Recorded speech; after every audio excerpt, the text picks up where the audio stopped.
Do you think that race plays a part in wealth distribution, or either a mindset that you can't Today? or cannot? Yeah. No. You don't? No, I don't. I don't. Hey, you and I, we're proof. Why would race have anything to do with it? Put your mind to what you want to do and go for that. It's kind of like religion to me. It's a good excuse for not getting there.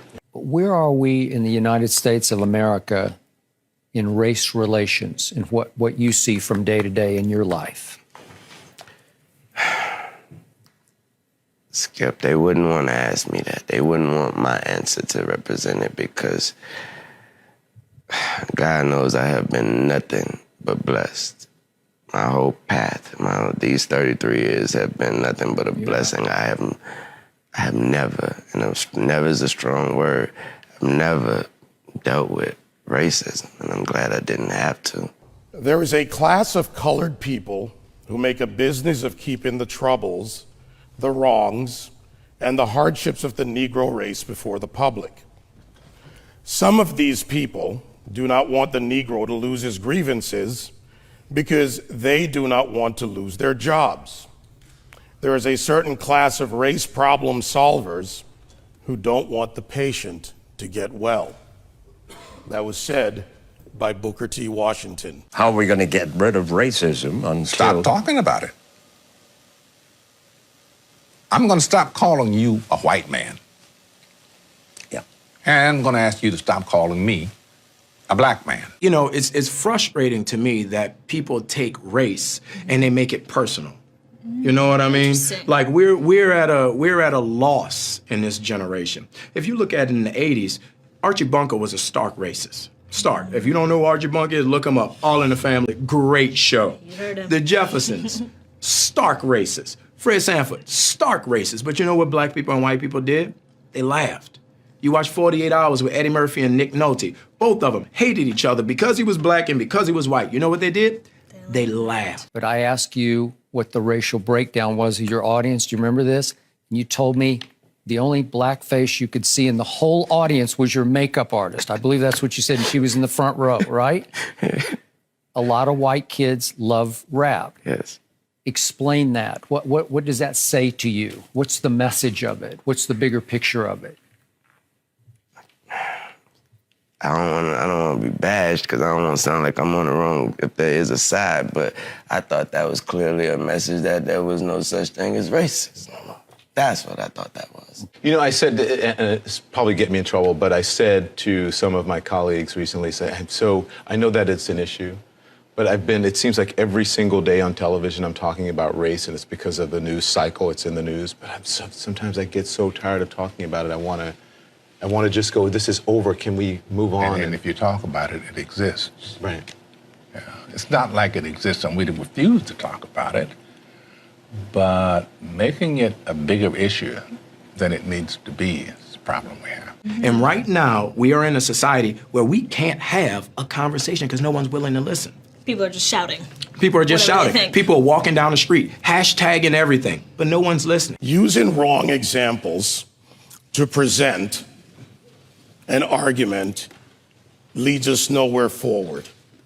I understand the emotion, and I respect my opposition, but when you go into the areas of making false charges and living in the past, you do not address the issues of the present. And, you know, incarceration rates in America has been a problem, especially as opposed to minorities.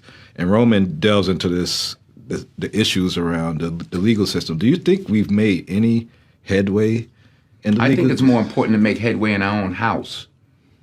By the time the system comes into play, the damage is done. They're not locking up 7-year-olds. In the 1960s, 80+% of blacks were two-parent homes. Today, that is reversed completely the other way. I was in Chicago a couple of 3-4 weeks ago, and we saw these little kids on bikes with masks on the side of their head, like 5 or 6 of them. And the driver said, yeah, they're little yummies. I said, who? He said, little yummies. Look up, Google Lil Yummy. Lil Yummy was an 11-year-old murderer. Wow. And you look at his picture, you'll see the headshot of him, and he's like this. And he got murdered at 11 by a 14-year-old. Wow. Who's doing life now, and a 16-year-old. It makes no sense. You blame the system. Where was his father? No one wants to talk about perception when it comes to racial profiling. No one wants to talk about stereotypes when it comes to racial profiling. Blacks are convinced that the number one issue facing the country right now is social justice, racist white cops, discrimination, systemic racism, microaggression, whatever new word they come up with, and it's a bunch of nonsense. This is what I know. I'm a certified scuba diver. My first day of class, they told me this. When you're in shark-infested waters, everything in that water is considered a threat until proven otherwise. If it's a guppy, it could be a shark until you know it's a guppy. And I think as black men, we need to realize we're in shark-infested waters. And if we don't sit our young men down and we don't talk to them about perception, and we don't talk to them about stereotypes, we're doing them a huge disservice. It starts in the house. It starts in the home. And yeah, well, my father got locked up. Well, where was his father? Yeah. You know, like I did talk about my 3 closest friends, and they did, 15 to 25. One did 28, this and that. I was the only one of the 3 that had a father in my life, even though my parents were together. But I still had a father who was a gentle man and a good example, and they didn't. We can blame the system if we want, but they didn't lock any of us up at 7. Yeah. We were all doing enough to get locked up at 13. My parents sent me in another direction. They didn't have anybody to help them, and they kept doing what they was doing, and the system got them. So I don't. The system is rigged, but why? All the more reason not to help it. The number one problem domestically facing this country is a breakdown of the family. And President Obama said it. I didn't. A black kid, or kid, not just a black kid, a kid raised without a dad is 5 times more likely to be poor and commit crimes, 9 times more likely to drop out of school, and 20 times more likely to end up in jail. So you're far more likely to end up in jail without having a dad than you are because of a white racist cop. Prime example, I got pulled over by the police, come over to my window, flash his light in my face, hand on my pistol. I can handle that 2 ways. I can start yelling and screaming and tell him he a racist and he don't know me. You doing this wrong. Or I can say, yes, officer, no, officer, or we done, officer. And both of them are going to have drastically different outcomes. Half the homicides in this country are committed by and against black people. Last year, there were 14,000 homicides, not talking about suicides, I'm talking about homicides. Half of them were black, 96% of them black on black of that 7,000. Where's the Black Lives Matter people on that? What happens with young black men, everything is susceptible to the question of your manhood. And what's going on in these streets ain't got nothing to do with my manhood. Interesting. If I'm gonna fight a police, I'm gonna fight him in a controlled environment, a court of law. I'm not gonna fight him on the streets. In Baltimore, where Freddie Gray was killed, Freddie Gray died in a van, I shouldn't say was killed, died in a van. Yeah. You have a city that's 45% black.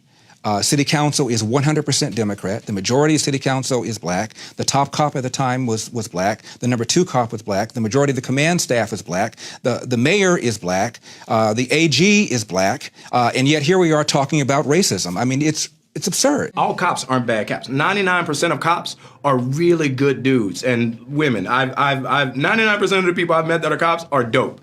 I have a lot of friends that are cops. But that 1%, that's the problem. And you want to give yourself every opportunity not to end up a statistic. 965 people were shot by cops last year and killed. 4% of them were white cops shooting unarmed blacks.